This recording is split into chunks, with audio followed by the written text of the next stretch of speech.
Good morning, everybody. Sorry if my voice sounds a little weird. My allergies woke up kicking my butt this morning, so that should recover within the next hour. But that being said, I wanted to give you guys an update on the lot from yesterday. Actually, some really smart shoppers, smart customers, as well as some things that just make you scratch your head and things you never thought you'd have to create. Let's say a process doc around. You've got to create a process doc around if you're a business owner. So going in first, we didn't sell any cars yesterday. It's been slow, honestly, the last 2 months.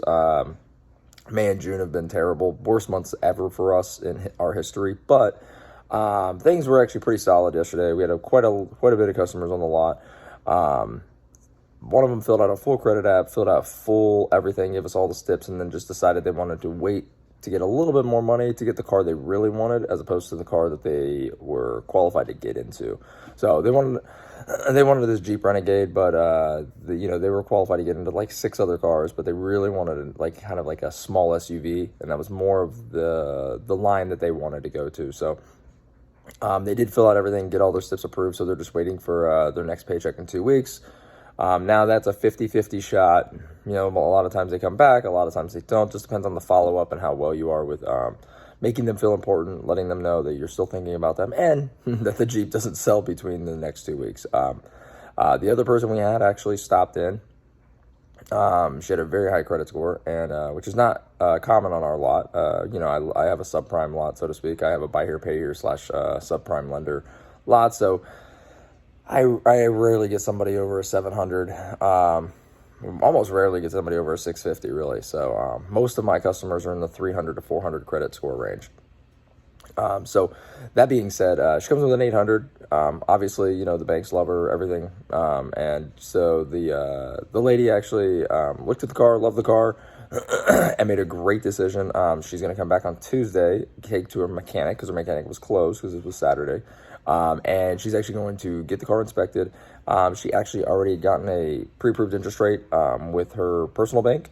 A lot of times you use your personal bank or a credit union is great to go get a car. And she put in the work, right? She put in the work to go down there, get pre-approved on a loan, and she showed the loan paper. And we're like, yeah, you're good to go with that. Because she put in a credit app with us too to see what we could offer her. And I mean, I have a subprime lender. They don't go really, their rates are insanely high for interest. So I mean, standard for them is like 22.99%. If you got a higher credit score, they might go down to 14.99%. So, yeah, that's about the bottom of the bottom. And for us, tweaking that, when we have a little flexibility in tweaking it, but it's not much. I can tweak it by like 1 or 2% if you put it yourself on auto pay or something. If you got the credit to do it, that's kind of crazy. So that being said, not a lot of flexibility for us to adjust that.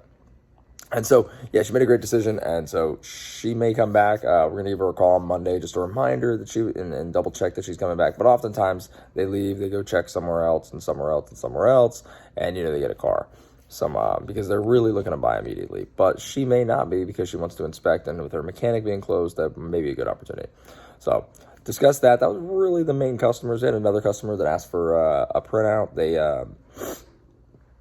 went through everything with the car, loved it. They wanted to have the bill of sale so they could talk it over with their family. So another smart customer, honestly. That's a great decision. Don't buy on a whim. If you buy immediately, then, you end up making a bad decision. You make an emotional decision. Take a day to think about it, right?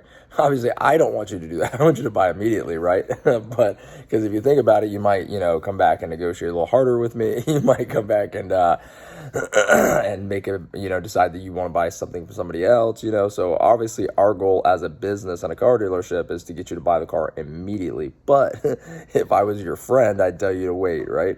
I'd tell you to make a decision. So that's kind of the way that one works. So that's that portion. Now going to the actual business side of things. My employee is always testing my understanding of humans. So for example, I have a vehicle that I got in.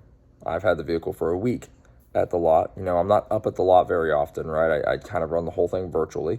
And I do have a lot of processes and procedures in place. And I'm making one currently, or updating one currently, because the one I had, I didn't think I had to I didn't think I needed to really get into that level of detail. So I'll tell you the scenario. We're sitting there and I've got this vehicle in, I've got it inspected, I got it taken on a test drive, everything like that, right? The vehicle is fully inspected by my guy and by a mechanic that I have a mobile mechanic. So I have him come, he inspects the vehicle and everything, lets me know what the issues are so I can order any parts for it, right? And then I have my guy inspect it for, appearance stuff and everything like that. So I'm like, hey, check the car out, make sure there's no damage to any of the seats, if we need to get those reupholstered, the roof, everything like that, right? Check the damage on the bumper, send me pictures of the damage, right?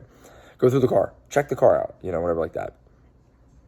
What I did not realize is that he was never checking the trunks of vehicles. And he's been here for like 2 years. I had no idea that was not a thing, that was not happening, because it's part of a car, right? It's literally at the most the 5th door and sometimes the 3rd door to check. And in a truck, you ain't even got to open up anything to check it. Like, so I was just like, as the owner, I am the idiot. So I assumed that was just happening because when I'm there, I do it, right? I mean, I don't do it after somebody, right? I mean, if it's been checked in, I don't go up and follow up and double check. Somebody check the trunk. Somebody had spilled paint cans in that vehicle. I had no idea. And the car had been sitting on my lot for a week. And nobody noticed until a customer went to go buy the vehicle, which is a problem. And my guy texted me, hey, dude, did you know there's paint all in the trunk of this car? No. I wasn't the one who looked at it. Did you know? Oh, no, I don't look at the trunk. You don't look at the trunk?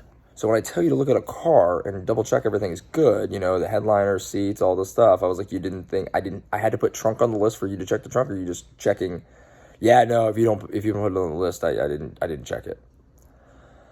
Oh God. So now I gotta add trunk to the list, which is fine. I mean, it just makes things better, right? Sorry, I'm gonna drink my coffee. My throat's a little, still trying to recover from my allergies. I sneezed like 30 times before I got on here. It's ridiculous. So that's part of the thing you never realize you have to remember and deal with in business, is you never realize that you, are going to need to do anything with trunks. Another thing, that occurred is, it was a teachable moment for my guy. So my guy, I asked him to reconcile our website inventory versus our in-house software inventory, right? So every time we get a car in, it sits in our software, right? That's the software we use to we use Fraser, and it's a software that you use to put the cars in your system, to print out all the paperwork, to run your accounting reports and everything like that, to get the accountant, all that kind of stuff, right? And then that feeds to other sites, right? So like our website, the lender's site, all that kind of thing. So I said, hey, I noticed that it seemed we had a delta between the cars in inventory and the cars on the lender's site. Can we double check that? Can we reconcile that and make sure that they're all even and all the cars are feeding in? And I know that they're not feeding in right, because there's like 30 cars on the list. I mean, in my inventory, and there's like 26 on the lender side. So I know we're missing a handful, right? So I told him to do it. He did it. He said, hey, everything's on there. So I did it. And I'm like, we're missing 4. Like I said we were. So I called him up and I was like, okay, hey, so I did this. And I say we're missing 4 and you say we're missing none. So I'd like to know how you did it. I was like, how did you reconcile it? I was like, okay, well, what I did is I went to the lender's site, I looked at the car, and I looked out on the lot to make sure I saw the car. And if I did, I checked that I saw it. Okay. I said, what if the car is not on the lender's site? How would you know? Oh, I would know. I was like, okay, good, because you missed 4 of them that were not on there. What? How? How did I miss 4? I was like, it's because you're using your freaking eyes, and you can only see out the front of the lot like 11 cars. So you're just memorizing the other cars all around the building. So and in this way, I said, okay, listen, I'm not going to tell you how I did it. I'm going to ask you a question. So I was like, when I'm trying to work on something, I was like, and I'm trying to think through a process and make something efficient, or a documentation. What I do is I take things to extreme. So I say, okay, What if I have 200 cars on the lot? How would you have done this then? I was like, what would you have done? So, well, at that point, I would have printed out what was on the lender's screen because I would have had to walk around the lot and double check every one of the cars. Okay. So here's how we're going to do it going forward. So since you can't figure it out, I'll figure it out for us. You will print out the inventory from Fraser, and you'll print out the inventory from the lender site, and you'll just do what I do with my kindergartner and play the matching game and just cross them off if they're the same. And that's it. So that's how we do it. You don't barely have to leave your seat, and you can do it in about 8 minutes.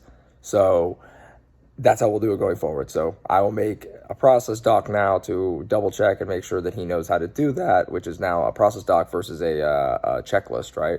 This is going to be something that you're going to create for your employee to make sure that he does the job the way that you want him to do the job.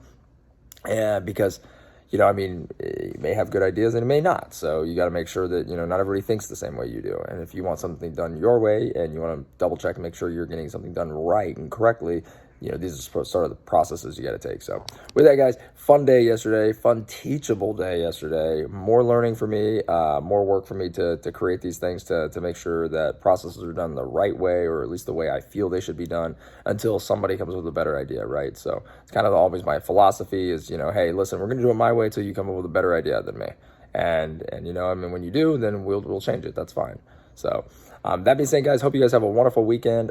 We don't have work closed on Sundays. We will be open this Monday for Juneteenth, so we'll see how that actually works out. I'll be able to get you guys a few more videos hopefully coming up this week, and enjoy it, guys. Take it easy.